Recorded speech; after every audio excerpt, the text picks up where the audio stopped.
record show that a quorum of board members is present, that this meeting has been duly called, and that notice of this meeting has been posted in accordance with Texas Open Meetings Act, Texas Government Code Chapter 551. If we adjourn into a closed session, I will cite the section at that time. Now please join me in the Pledge of Allegiance. I pledge allegiance to the flag of the United States of America and to the republic for which it stands, one nation, under God, indivisible, with liberty and justice for all. Thank you.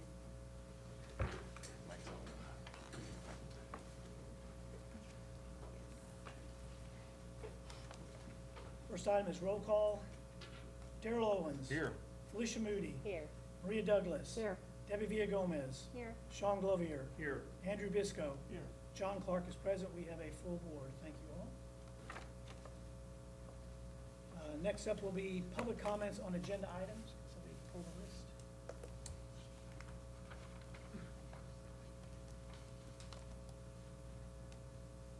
Just bring them up, yeah.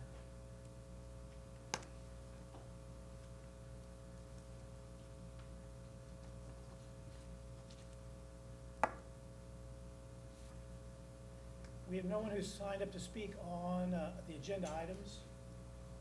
So we'll move on to non-agenda items. A request that all comments be directed to the board with regard to non-agenda items, and try to keep your speech within 5 minutes. Items on this non-agenda item comment, there's no discussion between the board and the commentator. So please present your information, but we cannot have an open conversation back and forth at that time. So the first one on the list is Melanie McDonald. Come over here, please. And please state your name and address once you get up to the microphone. Melanie McDonald, and I'm at 1128 Greenview Lane in Kennedale. Okay, so I'm basically concerned with the mask mandate that has been placed on the school, not just for the sake of mask or not mask or what my feelings are about it, but because of the financial strain it's going to put on taxpayers. There are a lot of upset parents, and they are taking action. And as a taxpayer, I feel like it's not just a $1,000 fine that we weren't so worried about getting slapped on us for making this mandate. It's more than that, and we can expect to see more coming your way. So I just would like it if you guys could communicate with the community. I know some of the principals have communicated to me that that's not being enforced, but if that's the case, then we need to make that public. It doesn't need to be something that's just, well, it is, but we're going to kind of keep it quiet so that way we get more people to comply. I feel like you'll have people comply because it's the best thing to do. If they feel like that's the best thing to do to keep the spread down. I personally think cleaning would also help. I don't feel like there's enough of that going on. I've heard some of my teachers' friends at James A. Arthur have told me that they're buying soap.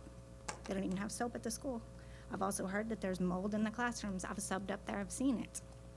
So there's some cleaning issues that need to happen at James A. Arthur. There's a bit of sewage. You can smell it, you can see it in between the buildings. Cleaning needs to happen, and that's a big issue. That's a bigger issue, and that would be a better way to spend our funds rather than paying legal fees to the lawyers that we hire to write some things for us, our yellow status. The yellow status also needs to be looked at because it was written 18 months ago. It needs to be written with current, up-to-date information. We know a lot more now, and we need to make the changes necessary in that. I think it's not fair to have a classroom maybe at one school, a dirty school could be, or a clean school. Only 5 students get sick and you shut the entire district to a yellow status. And then 50% maybe in a classroom. Could also be, again, a dirty classroom. You see it happen a lot. Kids will get sick all at the same time. It could be from anything. But if it's not clean, it's going to continue to happen. So eventually, you can expect the whole thing to shut down again just because of one classroom. Whole district gets shut down. So I feel like that needs to be addressed as well. But mainly, clear communication. Don't be wishy-washy. Let us know. If we're supposed to wear the mask, then just come out and say it. If we're not, come out and say it. It's not fair for some of the teachers to think I'm supposed to do this because my principal wants this. my board wants this, so I'm gonna enforce this, or I'm just gonna make them feel pressure to do it. Come out and tell us what you want. Thank you.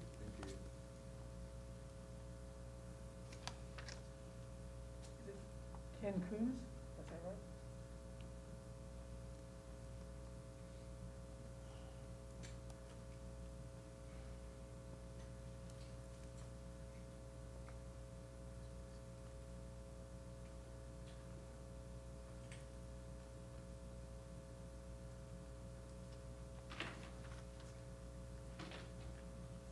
Greetings. My name is Kenneth Coonsey at 6204 Arrowwood Drive, and I am here to kind of echo a bit of what Ms. McDonald has stated, and I'm kind of start this off with a little story today. I went to a huge medical facility today for speech therapy, and the lady handed me a box with a mask to put on, and I turned the box to the side and I showed it to this supposedly educated person in the healthcare industry, and I pointed out that this box states that what you're wanting me to wear this for, and I asked, what is this for now? And she said, it's for COVID. And I'm like, well, my goodness, lady, here on the side of the box, it says it ain't gonna help me with that. So I'm a little bit confused here why supposedly educated people, and I'm looking at a whole row of them right here, I guess to some degree. I don't know if you have college background or not, if that's a requirement for your position, but has the thought ever occurred to you guys and gals that this mask mandate that our own state and Attorney General's office has threatened to sue this district, and I saw this district or independent school district on the list today. So I hope you're going to be compliant. I was a little confused if what Ms. McDonald had stated earlier, if you're going to require it or not. I take a task with that statement because if I understand the legalities, and I understand we've got an attorney here on this board, by the way, if I'm correct, you can't even tell us to wear a mask. So what on God's green earth is it that you elected officials think you have the right to do to make me, my children, anyone, my family in this school district wear this God-forsaken mask? You're educated enough to know it does not help. It's political, in my opinion. It's not doing anything for you. And a lot of you people, when you come in, you don't even have it on your face. You put it on when it's convenient. So I know it's hypocrisy. I'm not afraid to say it, but I am very afraid for what you people that supposedly represent my area, my district, are trying to force on our students, teachers, what have you. It's a reproach to me. I do understand why you're doing it. I do. And I'm very sorry to see that we have gotten to this place in our nation, and it seemingly starts in school districts. I don't care what your political persuasion is. And if you want to wear a mask, man, knock yourself out, put it on. But don't force my family to wear one, especially, thankfully, for right now, we have a governor and an attorney general that's willing to take you to task, and guess what? I'm willing to get right behind them. Thank you for listening. Thank you. We have signed up to speak on the non-agenda item.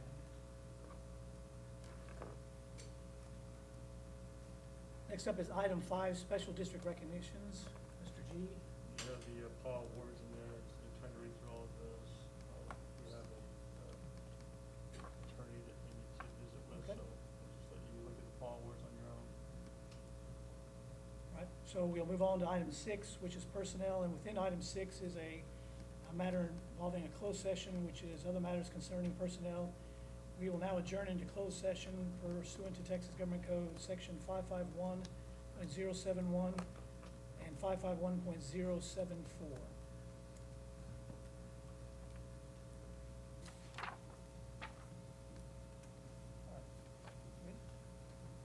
We are reconvening into regular session. Time is 7:40.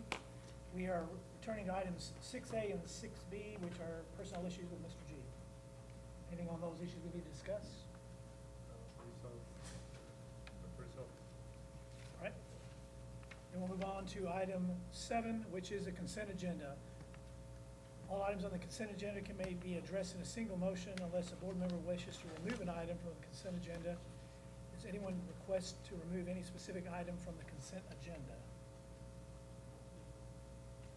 Chair hears none, then I will entertain a motion with regard to the consent agenda as presented. Make a motion to approve all items under the consent agenda as presented. Motion by Mr. Glovier. Second. Is that you? Yes, that's me, sorry. Second by Ms. Douglas. Is there any further discussion with the consent agenda? All those in favor, please say aye. Aye. Any opposed? The chair hears none. The consent agenda is enacted unanimously. Where's Ms. Dolby?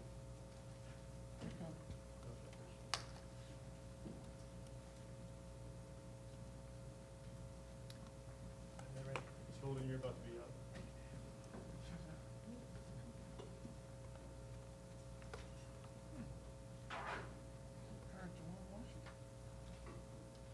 We are on item 8A, 2020-2021 bilingual ESL program evaluation.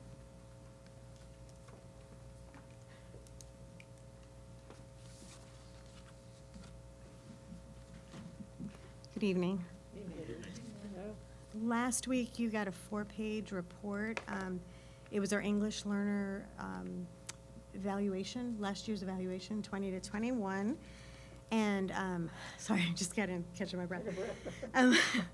Anyway, we share this report with the board each fall, and it basically gives you information on who we serve in the program, the design of the program, our recent TILPOS scores for language proficiency, staffing and training, and goals for improvement, and some follow-ups from the improvement from the previous year. So hopefully you got to see that, and I'm here to answer any questions. Questions? Starting on my right. Moving left. Looks like you get an easy night. Easy. Okay. Thank you very much. Thanks for coming. Thank you. Item 9 is discuss and consider approval of vendor for demolition of building. Ms. Mode?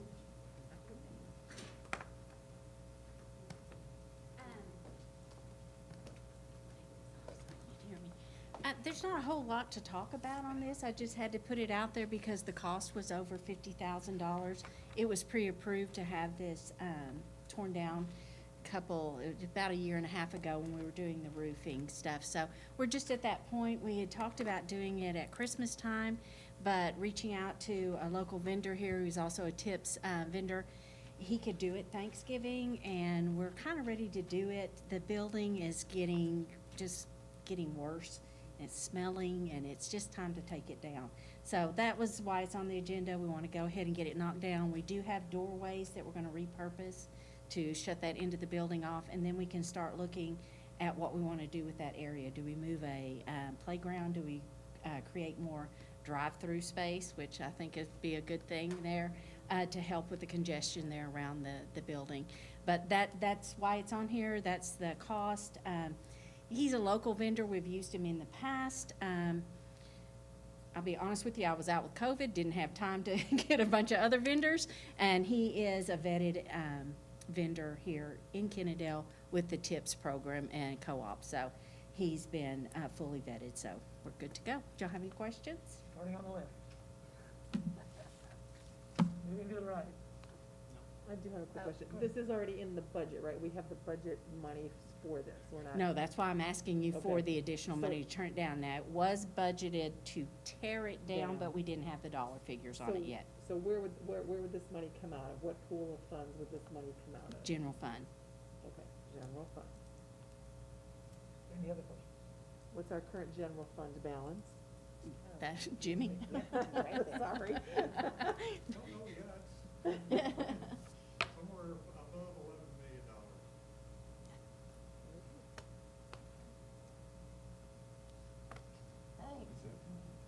That building was originally built in 1957. Still has the windows in it from 1957. So it's time to go. Are they lead paint and all?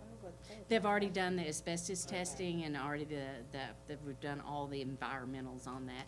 And the reason the cost is a lot lower than we originally anticipated is our maintenance crew has gone in and gutted and done a lot of the work inside the building. So they're basically just gonna end up tearing it down. We will have the utilities cut off before they do that.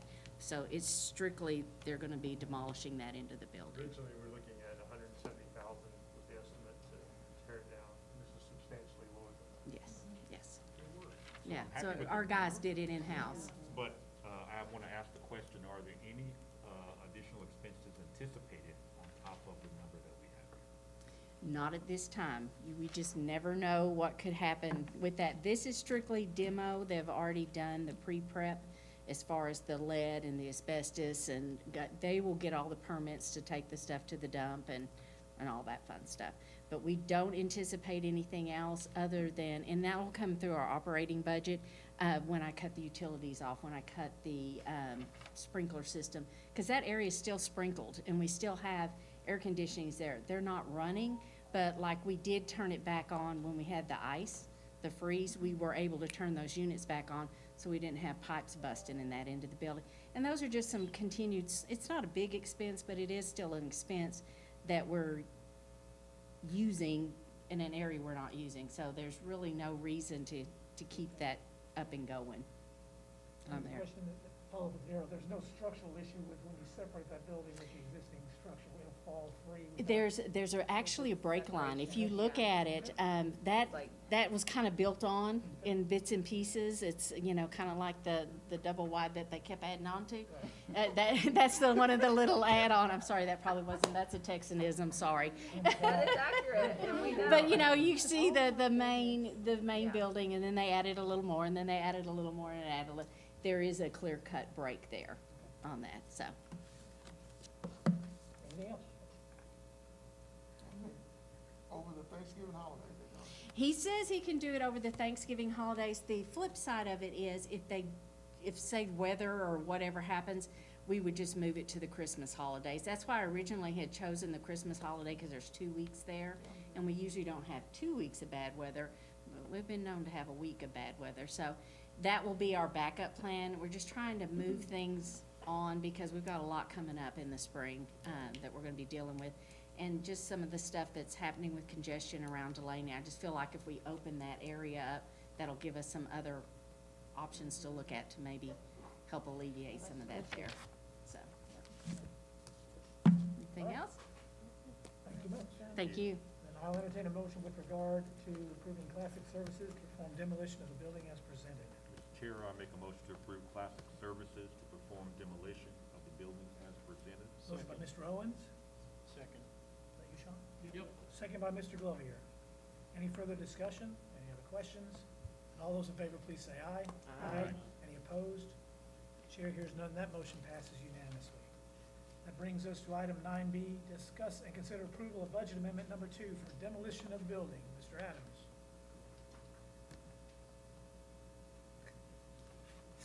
We voted it, we gotta pay for it. I mean, chances are we probably could do it out of operations, but I don't know where I would take it out of, being in the first month of the fiscal year. So I'm proposing to make the budget amendment and take it out of fund balance. We'll probably be able to put it back in whenever we get, closer to if we were doing this in the spring, I'd have a better idea where I could take it from. But right now, we're just gonna take it out of fund balance. Questions? I hear none, and thank you very much. I'll entertain a motion with regard to budget amendment number 2.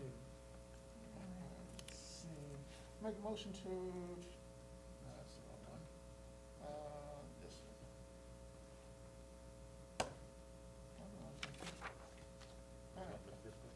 Make a motion to approve the budget amendment, number 2 as presented. Motion by Mr. Bisco, Second. second by Ms. Gomez. But now it shows up. It's computers. Any discussion or further questions regarding this item? Then all those in favor, please say aye. Aye. Any opposed? Chair hears none, that motion passes unanimously. We move on to item 9C, discuss, consider approval of state waiver for general education homebound services extension of remote conferencing.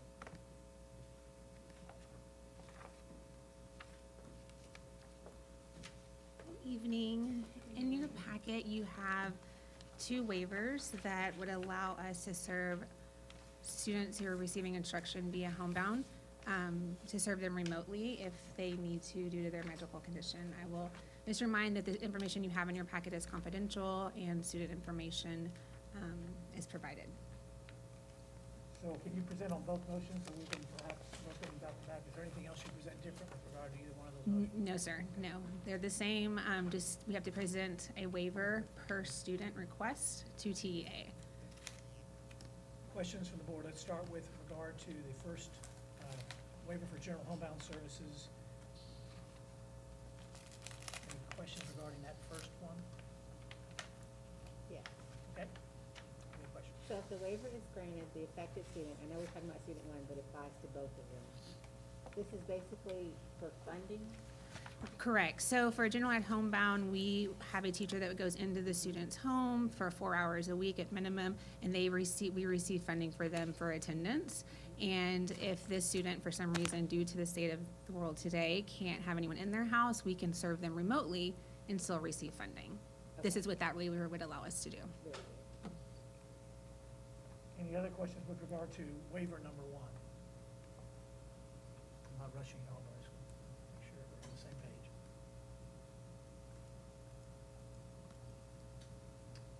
Ms. Gomez is diligently looking at her packet. Well, I was trying to, I couldn't, because I looked at this before, but is there, if we approve this, is there already a teacher in mind, or would you have to hire someone to do this? They both already have teachers Okay. that are serving them. Trying to remember. Thank you. Then I'll move on if we have any questions regarding state waiver number 2.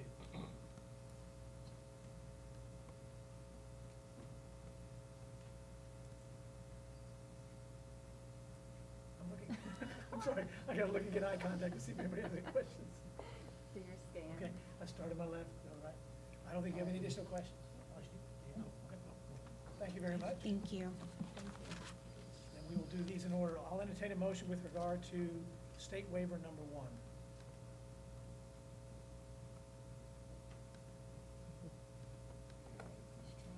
Make a motion to approve state waiver for general homebound services extension for remote conferencing as presented.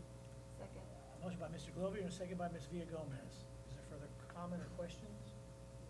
Chair hears none. All those in favor, please say aye. Aye. Any opposed? I hear none. That motion passes unanimously. We'll then move on to the state waiver number 2. I'll entertain a motion with regard to that waiver. Make a motion to approve the state waiver for general homebound service extension of remote conferencing as presented. Motion by Mr. Bisco. Second. Second by Mr. Glover. Any further discussion or questions? All those in favor, please say aye. Aye. Any opposed? Chair hears none. That motion passes unanimously. And we'll move on to item number 10, the superintendent's report. Make this pretty quick. You have 2 sheets of paper given to you that have charts on them, okay? So basically, this is done by grade, the first one, the long one, is done by grade level. It kind of shows where we were with our final enrollments for 2021, and then where we are as of 9/16 for 21-22. And you can see where the changes are there. Realize that when you start looking at the size of the grade levels from one year to the next, they don't always match up, so there's gonna be some discrepancies there. But what I'm gonna bring your attention to is the far right-hand side, which is the attendance. I told you our attendance, it's been rough the first few weeks of school. So, we're running at around 92, 92% on our campuses. So it kind of gives you a little bit better idea of where we were. I'll show you information here in a minute. Hopefully that's going to start getting better. So it should be increasing. Now I'm going to bring your attention to the other chart. Here, if you look at the high school in 2021, we projected that we were going to have 996 students returning to us. Whenever we look at it, we had 103 students that are brand new to us come into the high school. We had 23 former students who came back to us after COVID. And then we had, I believe this answers your question, Ms. Douglas, you asked how many students had left us. We had 110 who withdrew before the first day. We've had 13 since that time that we started. So if you look at the numbers, they're very, very balanced. And, you know, we now have 999 students when we were projected 996. So we're 3 above what we projected. So that kind of gives you an idea where we are there. The junior high, we projected 454. We've had 63 new students come in, 12 returning students. We lost 58 before the first day in 10, so 75 and 68. So once again, very, very balanced. So we went from 454 to 461 where we currently are. Arthur, same thing, you can do this. I'm going to go through all the math with you, but you can see that we're actually about 12 students above what we projected in Arthur. And Delaney, this is kind of an anomaly, so when you look at that 220 new to the district, that's pre-K and kindergarten students.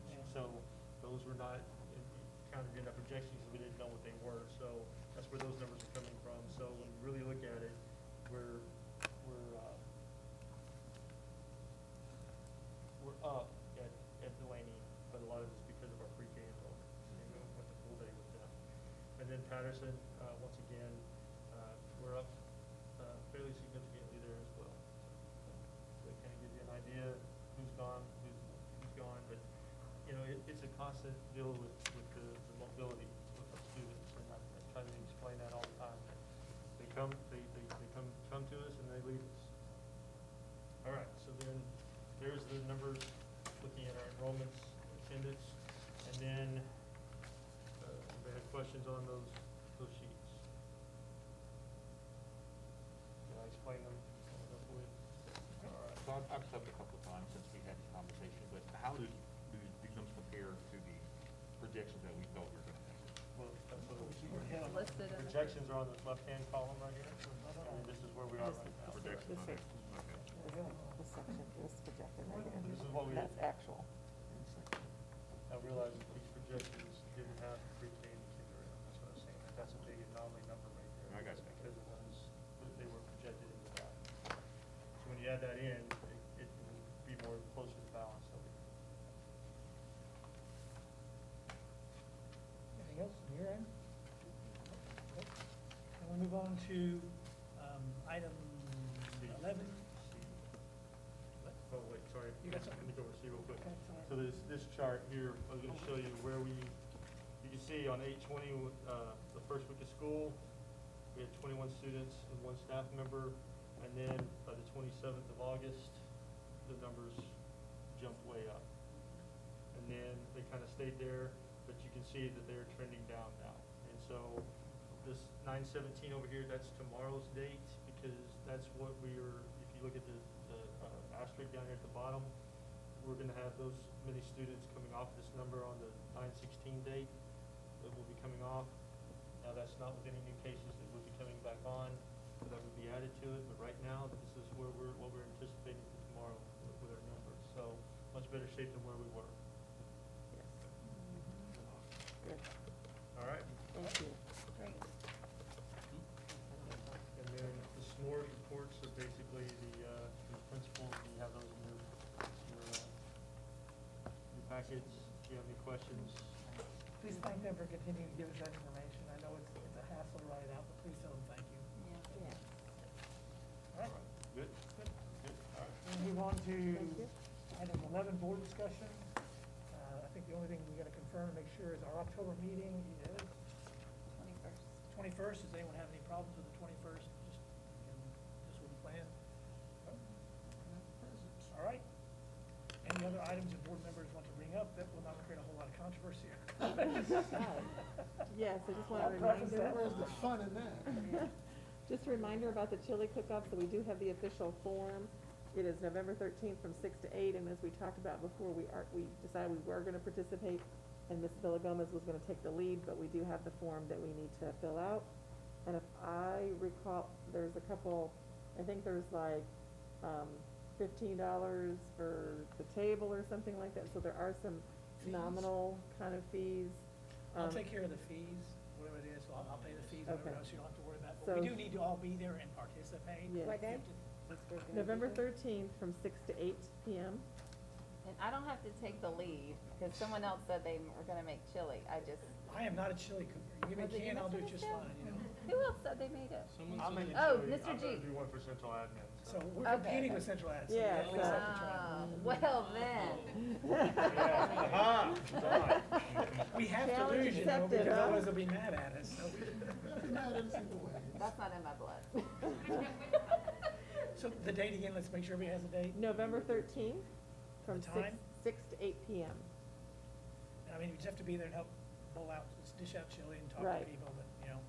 So And is in the, terms, I'm sorry, it just says rules and regs, entrance will bring 2 full-size crock pots.